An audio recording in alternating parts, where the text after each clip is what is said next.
Hi everyone, I'm back in a living room that is much better lit, and on the day that the thing that I am talking about actually comes out.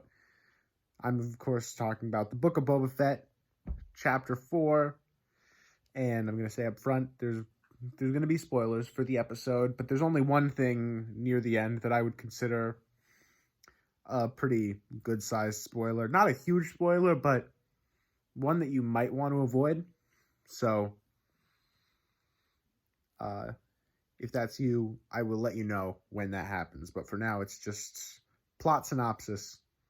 So we start off with Boba in the back to tank, and it's flashbacks, and uh,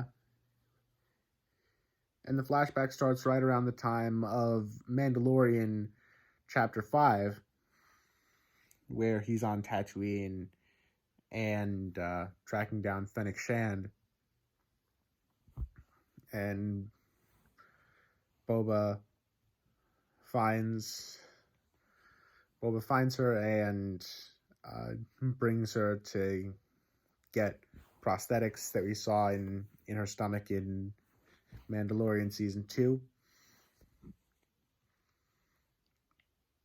And then the the rest of and then after that, a lot of the flashback segment is focused around him getting the Slave One back, his iconic ship, and they do it, and in the process have like a bit of a silly kind of chase scene with a small droid. I thought that was not great, but it's fine.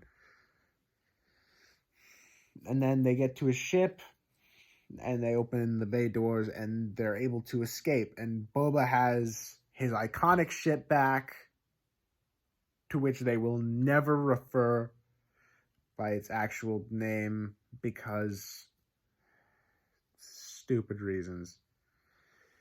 Yeah. But it'll always be the Slave One in our hearts. And after that, they go to the Sarlacc pit to try to get his armor, and they use the sonic mine, which I mean that it just makes a nice sound. Whoa, that's classic. And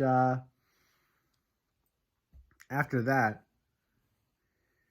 he he does some spelunking inside the Sarlacc off screen, which I get it probably would have made some people a bit uncomfortable, but that would have been cool to see. And also, it reminded me of the Mystery Flesh Pit, which which has been a bit of an obsession of mine for the past few weeks now. And if you are at all intrigued by the name Mystery Flesh Pit, then go down in the description. I'll leave a link to where you can find more information about it because it's amazing. Anyway, so he goes down into the Sarlacc, doesn't find his armor in there,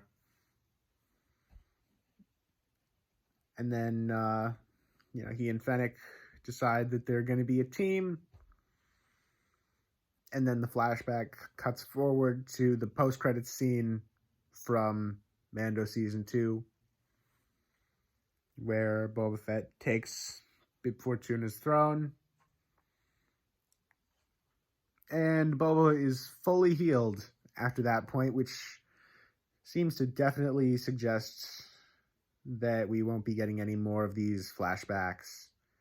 And so we're stuck with the somewhat less interesting modern day stuff.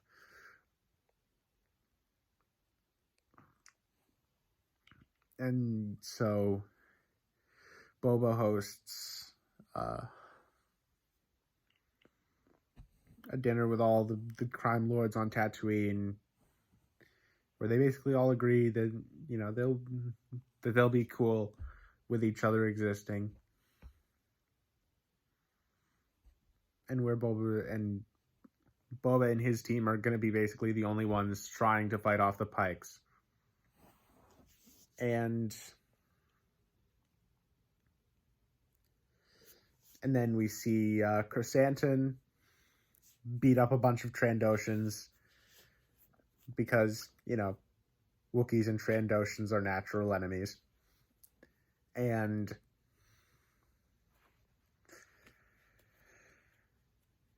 again, while the bar owner's, she's really trying to talk him down, and there was one outcome that I was really hoping would happen, and then it happened, and Chrysanthemum just rips that Trandoshan's arm off. It's fantastic. And I just like whenever we have scenes in that bar, because Max Rebo is in there, and Max Rebo is awesome. If you don't know who Max Rebo is, he's the blue guy with the long snout who plays the organ. Really cool.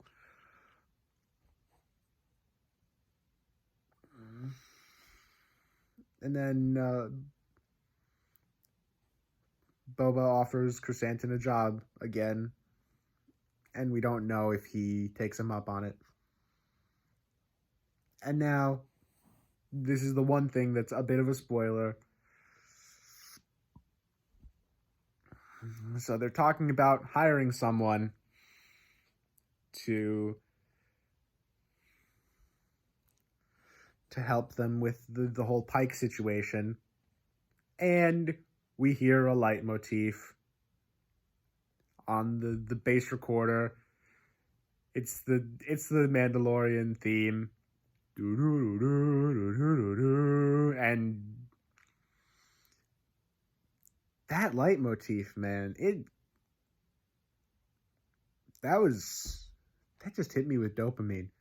Mandalorian was so good. And so, yeah, it seems as though Din Djarin is going to be showing up in the Book of Boba Fett. Which, I'm pretty excited to see that. And as for this episode, it was all right. I don't know. It wasn't great. But I am enjoying this series so far. And